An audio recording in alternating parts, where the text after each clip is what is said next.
Hi, I'm Sug. I'm Dan. This is the Demystified Zone, an unauthorized North Korean podcast.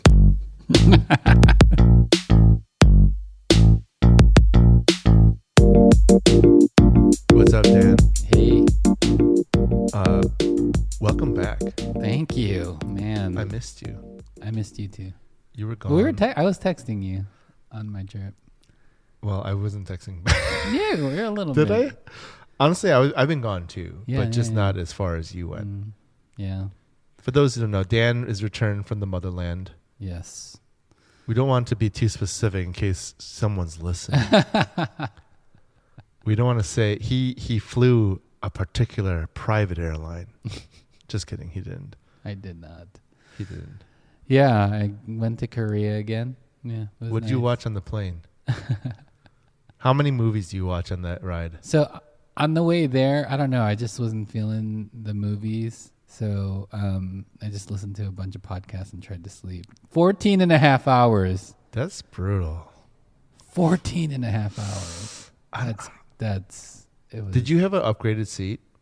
aisle seat. But in economy? Yeah. Ugh, that's so hard. Yeah. I was on like a 4-hour flight. I just came back from Vegas and I had uncomfortable, like I couldn't do it. Yeah. I had to get up like twice just because my weird torso can't sit comfortably in a plane and sleep. Yeah. But 14 hours, good God. 14 hours. I forgot my neck pillow.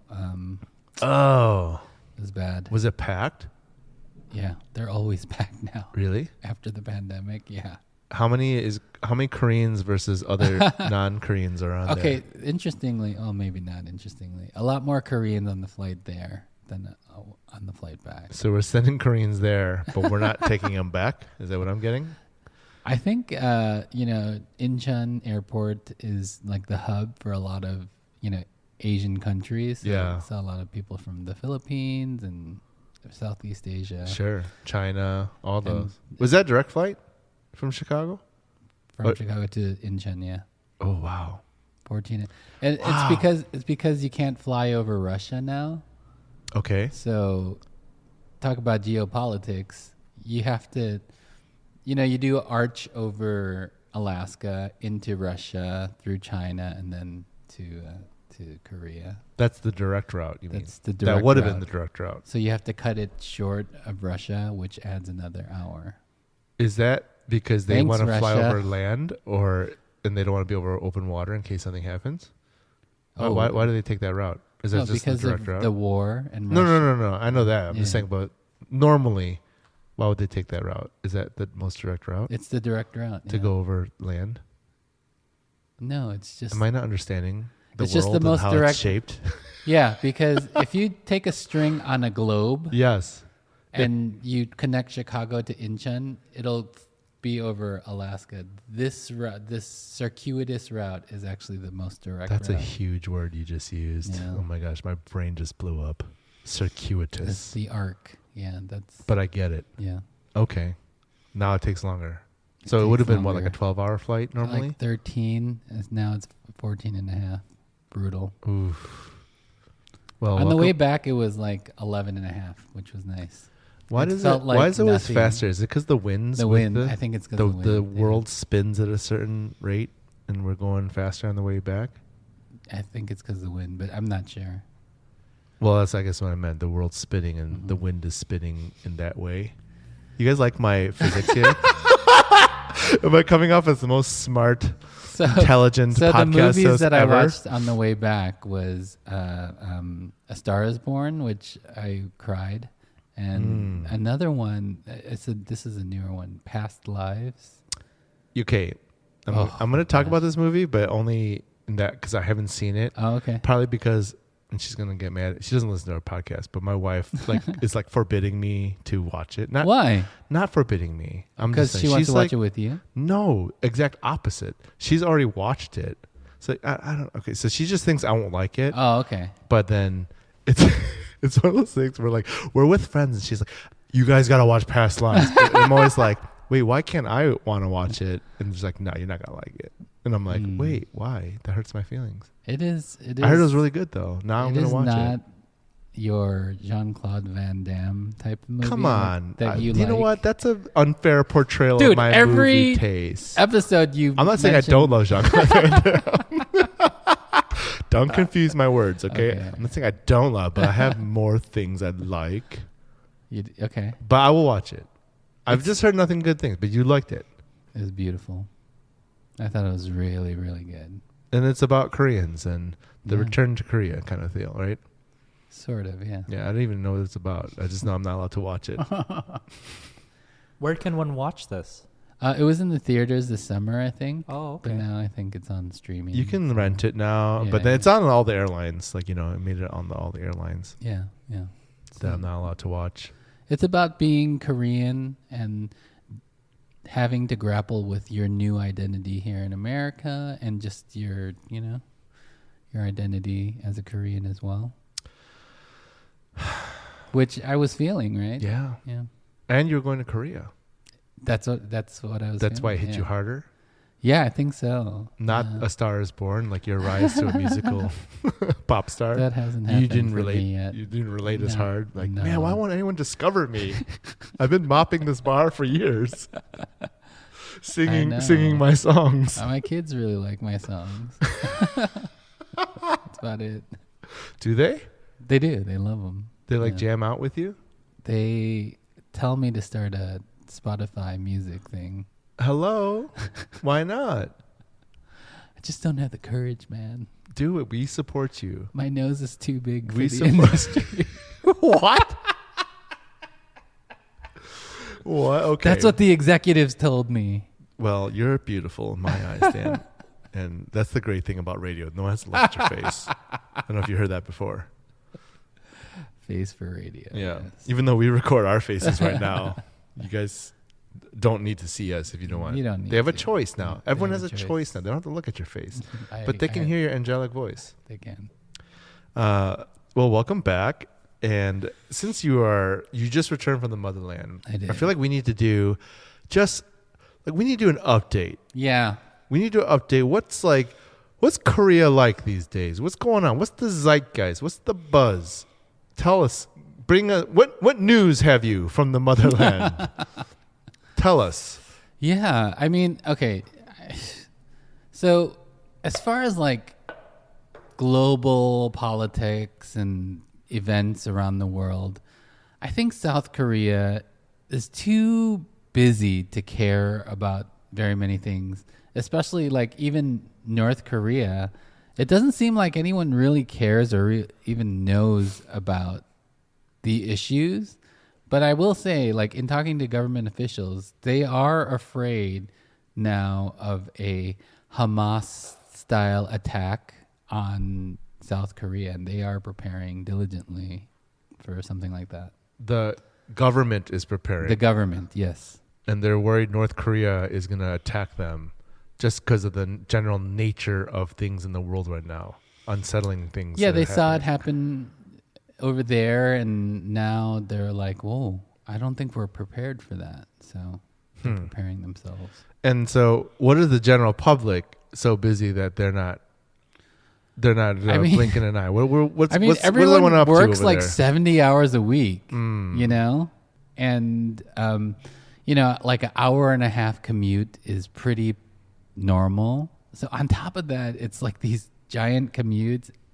Kids are in school till literally 11 p.m. at night. I mean, everyone's really busy it's a very scarce situation where land is very scarce and kind of just trickles down to everything else. And you got to work hard in Korea to survive. And just for context, this is in Seoul you're talking about. You were all over the place. Mm-hmm. So this is everywhere in the country. You feel like Yeah. everyone's hit this busybody rhythm of I'm too busy to care about the rest of the world right now. I need to focus on me and what's going on here. Yeah.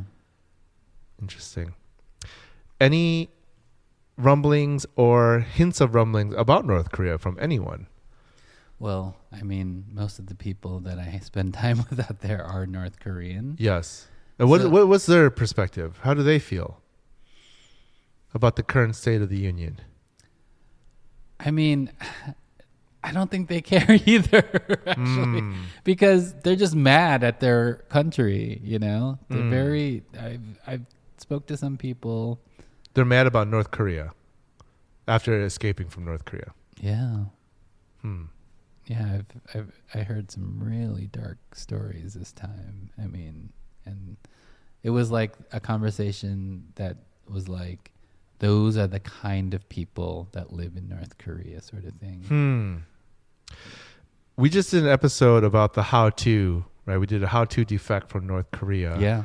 Were the people you were speaking with, did they follow that general plan to get to South Korea? Like they went all the way through China, came out through the South, Thailand, or one of those South Pacific countries and came to South Korea that way? Yeah, most of them were sold. I spoke to a man who defected from North Korea, and he wasn't sold in China, but yeah, he took that general route. Wow. And so because the first piece of advice was don't be a woman. Yes. So he took it said don't be a man. That was the first advice. Oh yeah, that's it was true. opposite. It was don't be a man. That's right. So he didn't take the advice. You don't remember your own advice. It was right. He defied the odds then. He did. And he escaped. He lived right along the border though. So he had an easier access. That was another thing. Listen, be closer. Listen to this. During the famine, he brokered arms deals from North Korea to Chinese gangsters. Wow. Because during the famine, like even the military people were like, wait. hungry. Which way? He was selling North Korean guns to the Chinese gangsters? Yes. What? And he did very, very well for himself. How did he get that job? He was just at Was the he in right the military? place. I mean, everyone had to do the military thing, but he had connections. He was connected. Wow. Yeah, pretty cool. He was selling guns to Chinese gangsters. Yeah, and I sang karaoke with him. What?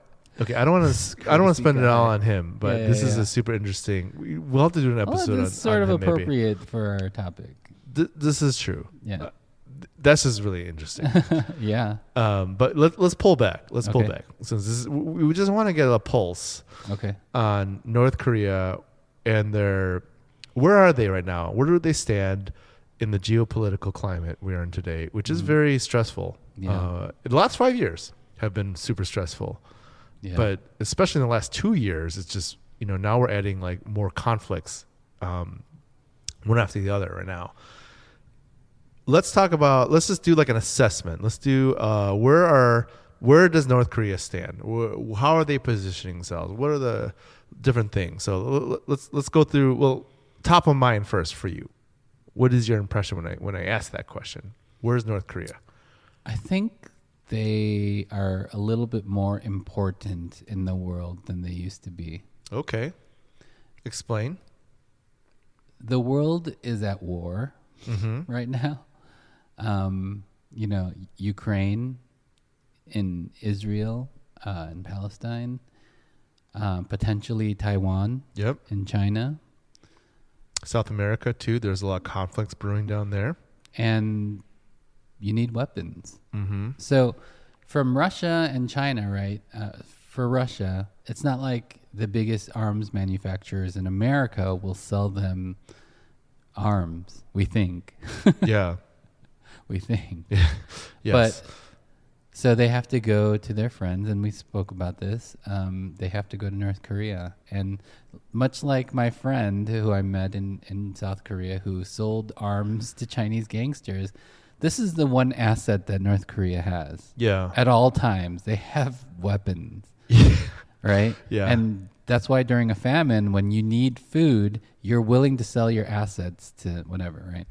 So in this case, it's not like North Korea is going hungry, but they need cash. And because of that, there's customers who need their armaments, and they will sell them. And supposedly they've sold to Hamas. This is like a big thing that I never really looked into, and I should. Does North Korea have a huge manufacturing thing for like ammunition and are they manufacturing? Yeah, they're manufacturing their bullets, own stuff. Yeah. Shells, like AKs, whatever weapons that they have out there. Yeah, they are making these now. Okay. It's weird. It's like they went long on weapons like old school weapons manufacturing, and Yeah, I mean, saw the demand for it, whether they saw it or not.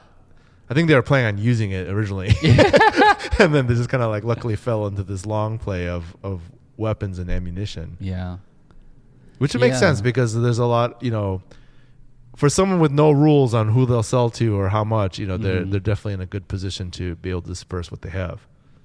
Yeah, it's really interesting now, and so with today is what, November?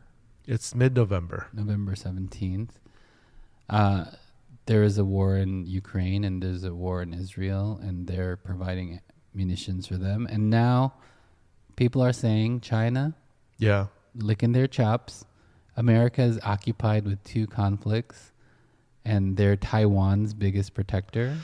And China has said, we guarantee we will take back Taiwan. They're very serious about it.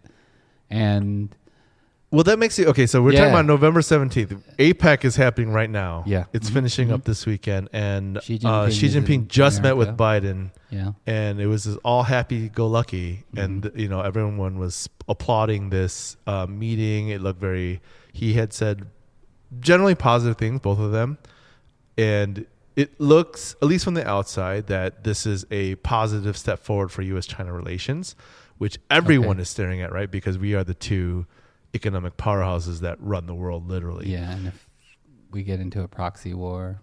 Exactly. And a lot of pundits are saying that they're doing this cordially because both sides understand, like, we need each other going forward. We can hurt each other. This can get ugly real fast. Yeah. And that makes sense to me.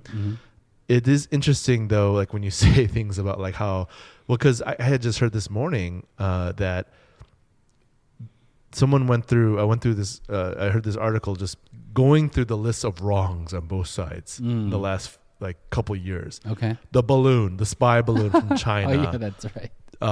The U.S. Blockading and tariffing China imports or exports, rather. Yeah. There's just been one thing after another. The U.S. Secretary of State going to Taiwan, that really ticked off Pelosi. China. Pelosi Was it Pelosi? Yeah. Both of them, I think. So many things. Yeah. It's been like getting kind of nasty, like more than jabs to each other. But this meeting at APEC seemed to be pretty significant. Hopefully, like curbing all of that tension. Okay. But like now makes me think about North Korea. I had this thought this morning when I was hearing this, like, how was North Korea reacting when they saw one of their best friends shaking hands with their worst enemy on TV or on these photos? It's like, were they like, the friend of my friend who's now friends with my enemy is now my frenemy? I don't know. Like, how do you think North Korea is feeling about China? Or do they not care? And they know, like, hey, this is all a horse show. China is their frenemy. It's not like they're like, it's not like they agree on everything. North Korea and China often has a contentious relationship. Like that one photo of Kim Jong-un cozying up with that Russian military guy, and the Chinese guy was like off to the side. And the fact that North Korea met with Putin at the velodrome or whatever. Yeah. The velodrome. The bike dome. Yeah, whatever. The space station. Cosmodrome or whatever. And China wasn't invited, right? Yes. It's like that is ultimate FOMO right there, right? Like, hey, I thought we were all friends. Why did you have a party without me? Oh, but do you think China cared? You didn't get our call? Do you think China cared? Yes, very much so. Yes, they did. Why? Because they're supposed to be friends. I know, but I feel like China and okay, I'm about to get into my speculation opinion territory. So if you disagree with me, please don't let me know. I think China doesn't care. I feel like China just uses North Korea. You know what I mean? Like, in that sense, I mean, I feel like it's both ways too. I don't think North Korea really cares that much about China, and it's just what can I get out of them? And I don't know if they would only if like they felt like Putin and KJU are like conspiring against China. You know what I mean? Like if there was some reason to believe that was happening, then I could see why China would be like, hey, what the heck? No, I think I read somewhere. Now this is typical like internet talk where I think I read the headline somewhere, but I don't know from where. You didn't bet anything. You just had this headline. Yeah, that they were miffed about it. Okay. And I think I'm sure it could have happened too. You know, yeah. I'm not saying I don't read, so. Jay, you got any pulse on this? No idea. None? Okay, so none of us are reputable news sources. Everyone knows this about this podcast. I You're don't listening to us right now. I don't like you've being known left this. out of things. That's true. Yeah, exactly. If Dan and I meet, you get pretty, he gets pretty upset over there. Right. If we start a chat without him, Yeah, he's like, yo, what's up, guys? I'm going to go meet with, who's our Biden? Who's our arch nemesis here? I don't want to name any names. Yeah. So that's interesting. Okay, so China's in the middle of this, and they're always in the middle of this. And they're cozying up to us now. North Korea, like you said, is positioning itself with all these different conflicts around the world as a weapons arms dealer, as they always have. This is nothing new. Yeah. This is nothing new. If anything, it's just because these are more global conflicts now that are like on the front page of everything. Mm-hmm. So North Korea is kind of positioning itself in that way. How are they doing on the finance side? Like that's like their one thing. It's one of those things. Like they're so good at so many things, but money it's just not one of those things. They do not know cash management. Yes, their cash flow is always they're always resorting to the Breaking Bad model, stealing and illegal activities. Where are they there? Yeah, are they this same is purely song? speculation. Yes. But I'm sure their cash flow is a bit better now with these arms deals. Sure. Yeah. There's a bump there. But it's like giving money to a drug addict or something, or a gambling addict, right? It's like the money's gonna go out because they have this thing, their nuclear program. Yes. They're constantly in debt on that program. There's overspending by, I forgot the percentage amounts. We did a look in our library log of, what the amount on their defense spending is compared to everyone else in the like world. 25%. It's insane. Like that. Their GDP is like almost majority spent on defense and nuclearization, which is true. It makes sense. Like they're basically selling their arms to upgrade their arms. If you can look at it that way. Yeah. I mean, it's getting pretty serious. So if China starts something, then they're probably going to need more guns from North Korea. And then what if that shoe drops and the U.S. is occupied in a third conflict? Is it North Korea's turn to? It's kind of like World War I, where we don't know. It's like very hard to define what the pin to drop or what the cause of World War I was. Some prince got assassinated, and then like the world cast domino effect into a world war. Basically, this is my very layman's explanation of it, but that's basically what's starting to happen now. Is one thing is leading to another thing. It's leading to another war. And I will say this though, I don't think. I understand that the U.S. is always kind of like the referee in the room around the world, but I think we're going to be the last to enter these conflicts. And it's kind of shown that even through the Ukraine-Russian war, which is going on now 2 years, right? Like we are funding, one side of it, and that definitely impacts us. But in terms of like boots on the ground and being in a conflict, like we're not going there. Yeah. And I don't think anyone in this country, whatever side of the aisle you're on, is going to want that for us to get involved in someone else's, business. Oh, no. So I feel like in that sense, though China, but that's the thing. I don't think China wants that either. China doesn't want to be involved in a conflict. Like they're still trying to bolster their economy, and they're actually having a lot of problems right now, especially in the real estate. It's like crapping out underneath them completely. Yes. And they're about to go into a depression on their own. Well, we think. It looks like it. And there's so much going on. They need us, and we need them. We both need to not be in a more conflict than it needs to be. But with China now, the motivation of China for the past couple decades has been economic growth. Yes. Very clearly. But now with Xi Jinping coming to power, it doesn't quite equate to me. Like, it doesn't look like they are going for economic growth. It looks like Xi Jinping is trying to hold on to that power, that ring of power, like Schmiegel. I think it's both end, right? No, like I don't think so. I think the biggest driver is Xi Jinping. He's getting rid of all of his opposition. He's becoming a dictator. And he's making moves that are hurting the economy deliberately so that he can have more control. So you're saying because he's putting his needs before the country's, Yeah. that China will slip in power because... So I'm just saying, like, so war is the biggest, like, effector of GDP or whatever, right? Like, you don't want to get into a war. It's really bad for the economy of a country, right? Sure. And that has always kept China from engaging in these wars. But now it's a different motivation, is what I'm saying.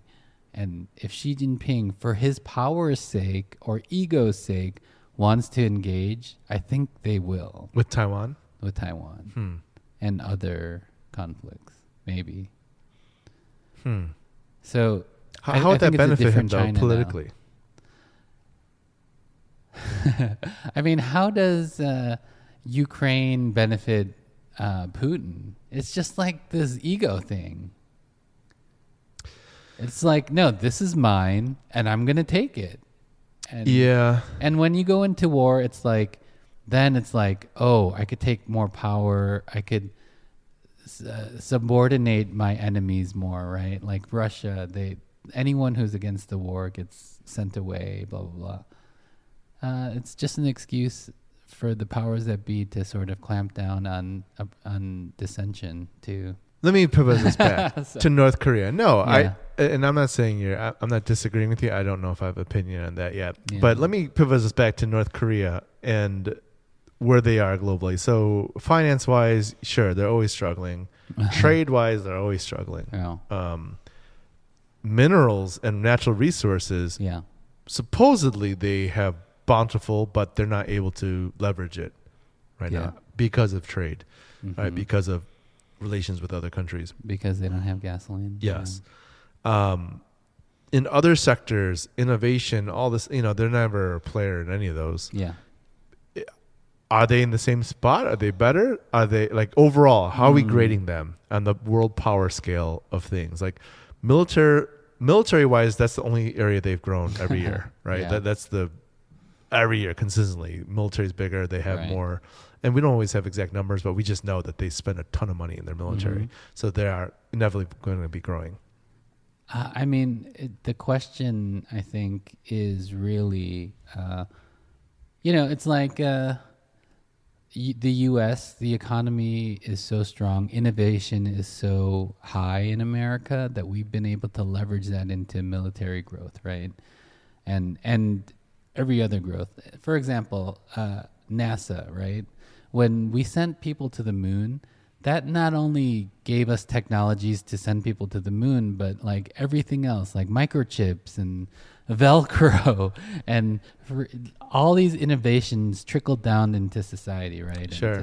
And enabled all kinds of things. So I'm just saying that because North Korea now is in a position where they're experiencing growth and they're experiencing some sort of financial advantage in one spot. Will they be able to parlay that into other growth areas? I don't know. That is yet to be seen. I mean, if history has shown us anything, they haven't invested necessarily heavily in themselves, or at least in their people, and their own, I guess, in their own infrastructure, for that sake. Right, and they haven't, and that's partially because the rest of the world won't trade with them, but mostly because of their own actions, their own choices. We were talking about this a little bit in the pre-show, like these dictator-run countries, and I know North Korea claims it's like a democracy, people's democracy, but in the end, it's a dictatorship of some sort. I just wonder if they have their own club. I mean, do they have their own secret meetings with each other, or are they doing this own little, underground? Hey, you got a secret decoder ring, and we're gonna have a talk together. I think so. And sing songs. I don't know if it's like this official club, but like before Putin, Putin surrounded Ukraine, right? Before they attacked, they just built everything up around the borders, and it was pretty clear that he was going to attack. So before he actually did, he went to China to see Xi Jinping at the Olympics. Yeah, they had this meeting. Mm-hmm. And he met with North Korea, too. Yeah, exactly. And they're KJU. all kind of meeting on, okay, I'm going to do this here, and then maybe... You think they're talking about it? You think they're letting them know, like, I think hey, things might get a little crazy down here. I'm just letting you know because you're my friend, okay? I'm going to the Hard Rock Hotel in San Diego, and I don't know, things might get crazy. That's a nod to Jay's story. Check out our other episode about Jay's Hard Rock San Diego experience. Yeah. That is, what I mean? I wonder, and it's we're laughing at it because it's ridiculous, and it's sad too. It's reminiscent. But yeah, it makes you wonder: do these guys who don't play by anyone else's rules and want to do what they want to do, and hurt a lot of people in the process? Yeah. Do they talk to each other? Do they find like-mindedness in these other countries and have their own little soiree, and be like, hey, what are you? Here's what I'm gonna do this year. You guys want to hear? Could you not do that? You want to hear something crazy, guys? Like, I got something this year. I like your idea, but could you actually do that in the fall and not the summer? I got a thing going on. I got a thing, and I want you to do your thing, but can we just like work together? Yeah.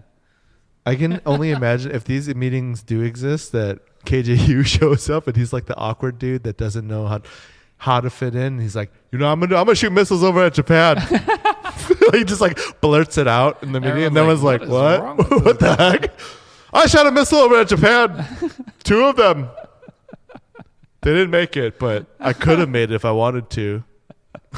Everyone's like, wait, what? We have fun. So it does remind you of The Simpsons, though, doesn't it? The Stonecutters. Yeah. Yes, the secret society of Stonecutters. I love how The Simpsons. This is from like the 90s, and they're talking about holding back the electric car. Yeah. And how the electric car now is here prescience. now. You know what? This sounds very North Korean, even the tone of the That's true. The song is very North Korean in itself. It's the minor key, I think. It's the big band, yeah. and the choral line, the singing, logo, the sickle hammer, 2 double hammer. They're definitely holding something. They got meetings. At least North Korea's having its own meetings with itself. Like they're singing songs and doing meetings like this. Maybe not as fun, but they're happening. I do. That's why I want the power of invisibility, because I want to. You just want to go to one of these meetings? I want to see what happens. I want to be a fly on the wall. I think, I think I would just be scared if it was real. I just like to assume that it's happening, but I really don't want it to be real. If it's real and it's really happening, then that would just make me really sad. It would. That's a depressing thought. Seeing Putin and KJU singing a song together. They're singing. It's like the movie you watched. I'm on the deep end. And, they're listening to some Gaga out there, and Bradley Cooper, and they're like, "Yes, I get that. I'm here for you. Yeah, we're here together." Yeah. Do you think that these sort of meetings go on where they control basically world events? I just said I don't want it to be true. I'd like to believe. The fun side of me wants to believe that they're happening and wants to know what's going on, but yeah, that's the true. logical side of me says I hope they're not happening. Yeah.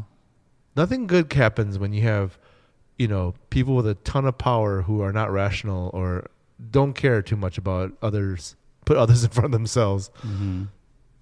Now, like, collaborating together. Yeah. That's a collaboration that we don't want to see. Actually, I don't want to see that. Right? You don't want to see that. No. who knows what crazy things are even happening there, even at the meeting itself. Yeah. You know what I mean? Yeah. I don't even want to talk about what kind of food they're eating, like what kind of extinct animals are on the table that they're eating from, things like that. Like they got dodo birds that they created, so they could eat them like fried chicken. Don't they have a meeting in like Aspen every year or something like that for the most powerful CEOs and politicians? Is that like what is that? It's like the G10 summit or something. Oh, like that? or that too. Yeah. Jay's just like like that regular government meeting for policy, or are you talking more of like the No, there's underground some cloaks conference of where all the powerful. I think it's Aspen, but I'm not sure. like the what's that cult that everyone the Illuminati? Yeah, like exactly. the that kind of organization. Is that what you're getting at? So some people, take it another step and say it's the Illuminati. People be meeting. Let's just say that. You know what? I just don't like meetings in general. So, do I want to see these meetings, or do I want to be at these meetings? No. No way. Meetings are just the bane of my life, right? I don't need to have more meetings. That's true. Nothing gets done in meetings. Same for those meetings, right?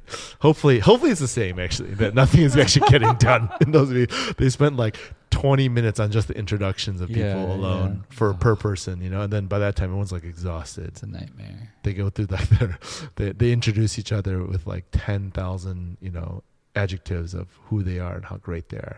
You know what it is? It's the Immortal Works list right there. What is that? The Immortal Works from their North Korean website. Remember that little page, the resume of how great people are. Well, we don't want to end on that note. That's really sad. Because Dan has returned from the motherland, he always likes to bring back Jay and me some special snack surprises. So let's end on a high note and have some special surprise snacks. All right. I tried to look for the corn soup walnuts, and they don't have many. Korea is a very fast nation. They probably it didn't work out of style. Yeah, they tested that. I agree with that move. I wasn't a fan of that corn soup walnut thing. Okay, I got garlic bread almonds. Hold it up for the camera. You gotta hold it up. We got cameras here Garlic now. bread almonds. Okay. HBAF. 마늘 빵 안 먹들. Yeah. 안 먹들. So that's almond. I can't recreate very well. It's almond. That was for Jay. Garlic bread and almond. Okay. Your wife is allergic. I got. No, she's not allergic to almonds. Oh. But that's cool. This is Jay. This is for you. I'm gonna toss it to you. You ready? Yeah. Enjoy. This is 설렁탕 ramen. Ooh. I just made 설렁탕. I just boiled some ox bone for like 12 hours. Yep. This is perfect. Thank you. Wow. They'll instify anything nowadays, huh? I got. Did you try for either of these? I tried both. Yeah. And the garlic bread almonds, like with all of these nut things, like it's just sweet nuts with a little bit of flavoring. So Jay, why don't you give it a try and we'll take it. Jay, you got the bad away one from of the there. two. He's saying. Yeah. There's croutons in here. That's Garlic that's the bread. garlic bread part. Oh. Yeah, it's weird. Jay's opening up the bag. He's got some in his mouth. You got a crouton in there, and then some green thing look like. Is It's it a almond? crouton with an almond. Are the almond and the crouton separate? They're separate. Oh. Yeah, It's literally a crouton. Garlicky croutons and almonds Yeah. in a bag. You know what? That's not a combination I guess I would have thought of. Putting croutons and almonds together. Yeah. That's interesting, I guess. It's always creative. What say you, sure. Jay? It's all right. Would you buy that? No. Well, I can't make this here, but I'll try the instant solongtang and bring it back. Oh my gosh, they have like a salt scale on here. Did you see this? Oh, really? I think that's salt, right? Oh, yeah. It's kind of milligrams of It's something. 6 in here. out of 8 of saltiness. Yeah, this is trying to give me problems here, Dan. But I will try one and let you. Maybe I'll go half packet. We'll see. But I like how they have like the meat on there. That looks appetizing. There's no meat in yours. No, I know. This is freeze dried, Whatever they have. Yeah. like ke in there or something. You guys can look up what that is. Well, thank you so much. You're welcome. Was there anything that blew your mind or like was like, hey, whoa, Korea? No, I mean, I don't like the innovative stuff. I like just the old school. Like wherever I I go to all the, places where the old men go. Okay. So, like You're an ajushi, basically. the bathhouses, all very. There's no like Ajushi. robots washing you now? Like doing I'm that sure. demi-scrub I'm on sure you? in some sectors, but I like it old school, man. I like to kick it old school. In You like the South old Korea. dudes rubbing you down. Yeah, yeah. They got the I don't old want man no strength. robots. Yeah, I don't want to be put through like a car wash machine. That's pretty cool. I wonder if they have that actually. That's a great I'm idea sure I they just do. came up with. A robot run demi-scrub. Ooh. See, And you could pick were the in that intensity. industry. Like I want to be bleeding to like, no, just lather me up. Yeah, Okay. yeah. I like old school. All right. Well, next time you go, please look for the robot I will. car wash. All right. A body wash rather. Hey listeners, if you'd like to make a real impact in the lives of North Korean refugees, please consider donating. Go to crossingbordersnk.org and click on the donate button in the upper right. It's so easy, your aging appa can do it by himself without FaceTiming you first thing in the morning for help with his iPhone.